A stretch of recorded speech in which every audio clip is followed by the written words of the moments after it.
The word Gullah refers to the language, culture, and people of African descent of the sea islands of Georgia, South Carolina, and northern Florida. Today, the Gullah people are descendants of former enslaved Africans with the most remarkable connection to the rich African cultures from which their ancestors were stolen.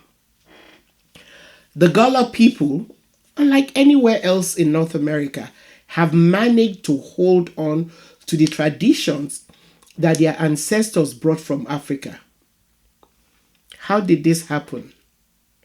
Welcome to the Sankofa Pan-African series. Please support us through Patreon or by buying me coffee so we can continue to bring you this series.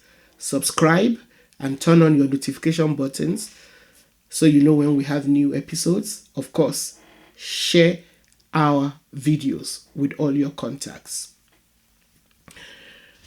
The majority of the enslaved people who ended up in the sea islands of Georgia, South Carolina, and North Florida were taken from amongst the Wolof, Mandinka, Fula, Baga, Susu, Limba, Temne, Mende, Vai, Kisi, Mele, and other areas which had the cultivation of rice as one of their major crops.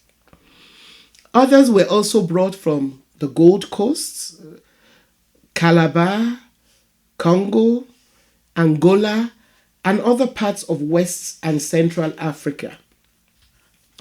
As such, some of the infamous last places that encaptured Africans saw at the beginning of their enforced transatlantic voyage were Ouidah, Lagos, Aneho or Little Popo, Grand Popo, Agoi, Jakin, Port Novo, Badagry, Buns Island, Elmina Castle in Cape Verde, and Gold Coast Castle in present-day Ghana, and others depending on where they were captured.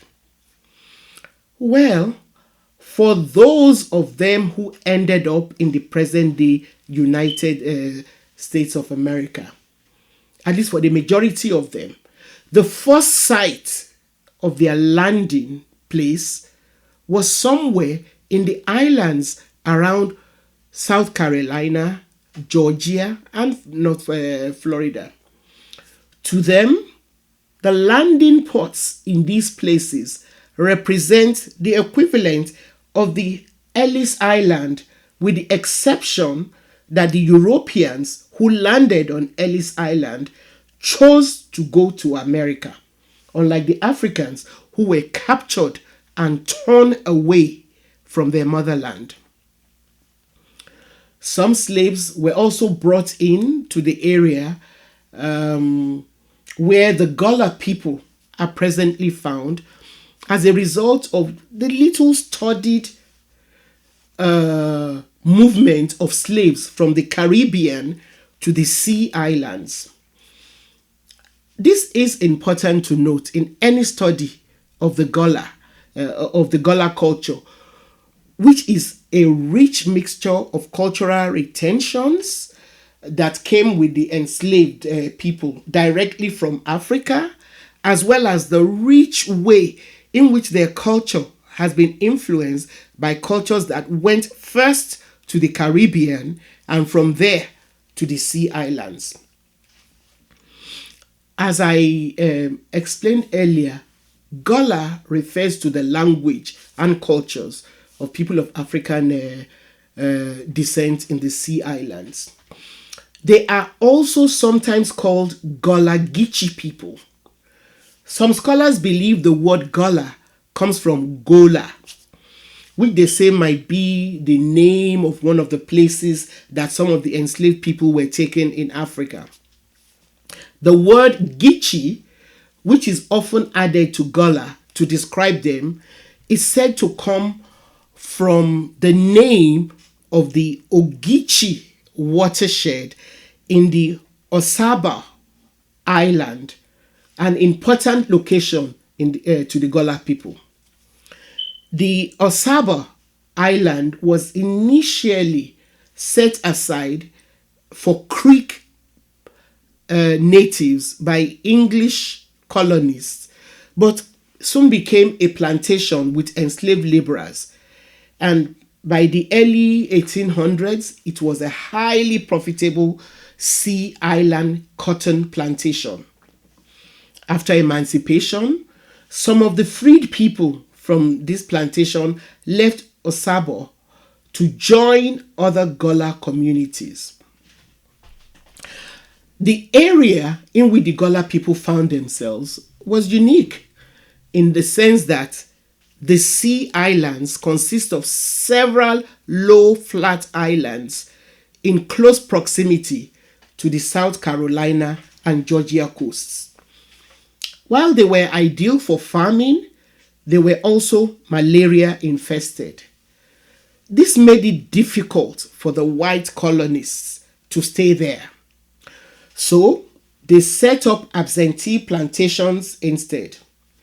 They did this believing that the enslaved people, being African, could better survive malaria, having been exposed to it in Africa.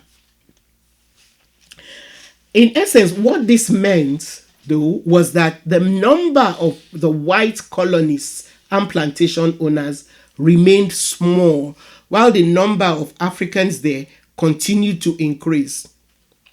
Also, because of their knowledge of rice culture back in their homeland, the Africans were set up to work relatively independently in the southeastern coastal area to produce rice, a commodity which they very quickly turned into huge profits for the slave owners, so much so that it was known as South Carolina gold.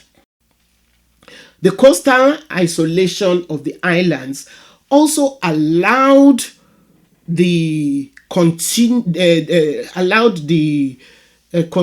importation of Africans who continued to be sold to the Sea Island coast even after the official end of slave trade and up until as late as 1858. By the 19th century, the number of enslaved black people inhabiting the islands had grown to over 90% of the entire population there.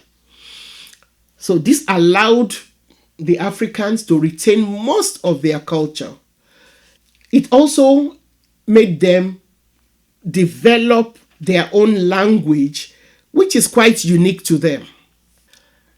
The existence of Gullah as a language is because Africans from various language groups were brought together in the relatively isolated areas, and without a language in common, they evolved a new language. The language which they developed was made up of some words which they brought from their various language groups mixed with some English words. However, unlike some other Creole languages, the Gullah language, especially a version of it that is known as Deep Gullah, is quite distinct from any language spoken anywhere else in the world. According to Lorenzo Turner, an African American linguist, in his book Africanisms in the Gullah Dialect, the Gullah language consists of identifiable words from Wolof, Mandinka, Bambara, Fulani, Mende, Fanti, Edo, Hausa, Igbo, Yoruba, and many other Bantu languages. When the U.S. Civil War began in 1861, the Union blockaded Confederate shipping, which made white plantation owners, who were mostly already absentee owners anyway, to abandon their plantations. By the time the Union soldiers arrived in the Sea Islands, they found the Gullah people, who were eager for their freedom, were also ready to defend the lands which their owners had abandoned. Many Gullah people were some of the earliest to volunteer for the Union Army, and they served with distinction. The Sea Island were one of the first places in the South where slaves were freed. After the Civil War ended, the Gullah's isolation from the outside world increased in some respects. A series of hurricanes devastated the crops in the 1890s, and the rice planters on the mainland, who had chosen to stay on the mainland, gradually abandoned their plantations and stayed away from the area because of labor issues and the damage done by the hurricane to their crops. However, free blacks were unwilling to continue working for plantation owners in the dangerous and disease-ridden rice fields. So, left alone in remote rural areas of the low country, the Gullah continued to practice their traditional cultures with little influence from the outside world well into the 20th century. So, apart from their language, the enslaved Gullah people worked rice fields in an African manner, using African-style baskets and fans to process the commodity. They also used baskets to carry goods in the style which is common in Western and Central African cultures. They produced coiled pottery and household items that are identical to those produced in West Africa. Scholars who have studied the Gullah Geechee culture have also found that they have retained African traditions in child naming and funeral practices, which their funeral practices starts with the announcing that someone has died through drums. They have extended family systems, and they raise their children communally because people from the same family continue to live close to one another even after they got married and start having children, like most African communities. Even when the Gullah adopted Christianity, they infused their worship with their African heritage. The ring shout, which is one of their spiritual practices, has been traced to Central and Western Africa. Participants in the ring shouts danced in circles to the rhythmical pounding of sticks, and then at the culminating moment, they experienced possession by the Holy Spirit while shouting expressions of praise and thanksgiving. This is something I'm sure that is familiar to most Africans because they're similar to traditional worship systems. The Gullah retained a rich collection of animal fables with such trickster characters like Brer Rabbit, Brer Fox, Brer Bear, and Brer Snake. The animals in their stories usually have distinct human personalities. Now, this form of storytelling, which has also been retained in most Caribbean cultures, are typical of Anansi and the tortoise stories found in West Africa. A quick word here about a website that we have created for you to access Afrocentric stories, nursery rhymes, African history, and biographies of great Africans and other Afrocentric resources for children. So parents and early childhood educators can access them at nanadaycare.org, We created nanadaycare.org so that our children can learn about the wealth of their heritage from a very early age.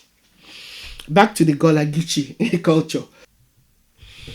The Gullah Geechee have many retentions from Africa, like the wide range of artworks and artifacts in distinguishably African styles that can still be seen in museums in South Carolina and Georgia, such as the wooden mortar and pestles, clay pots, calabash containers, baskets, palm leaf brooms, drums, hand woven cotton cloth dyed with indigo, and so many others. In modern times, the Gullah Geechee have continued their carving tradition in the form of walking sticks, beautifully decorated walking sticks, quilts organized in strips like African cloth, and finely crafted baskets. The Gullah diet is still also based to some extent on rice, reflecting the rice coast origins of many of their ancestors. Examples of their traditional dishes are rice and greens and rice and okra, similar to Sierra Leone's plazas and rice and okra soup.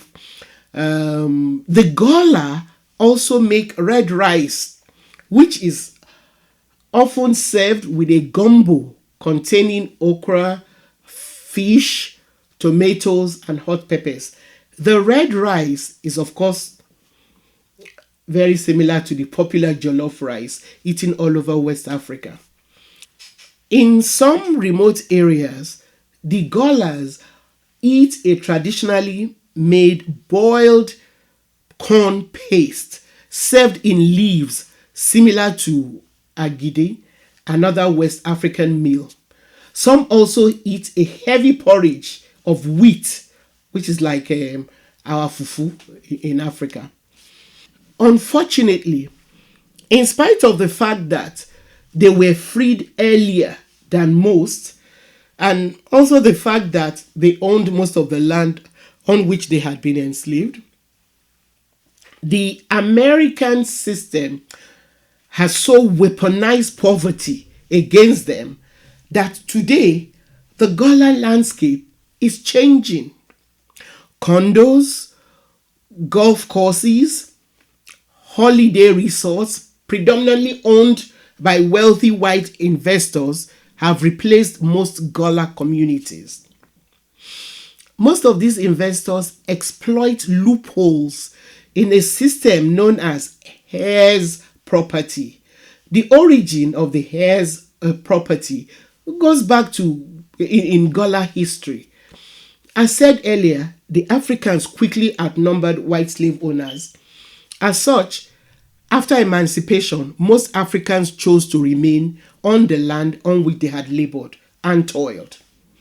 Some of them took over the land which had been abandoned by plantation owners, and others were able to actually purchase the land.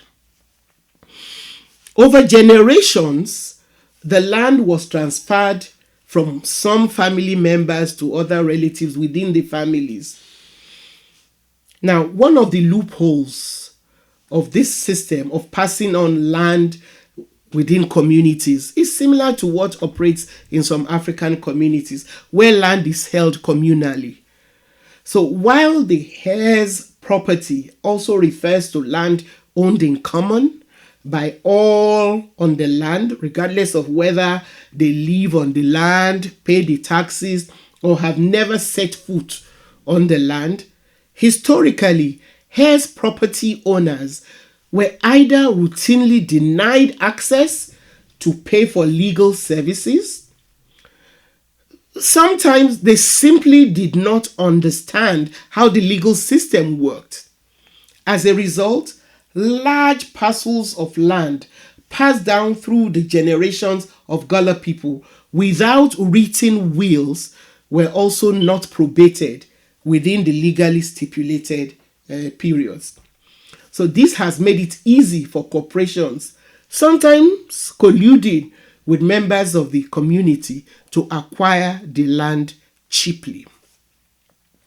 Thanks for watching. Please support us through Patreon and by buying me coffee so we can continue to bring you the series. Subscribe and turn on your notification buttons if you have not. Don't forget to share our videos with all your contacts, and please keep those comments coming.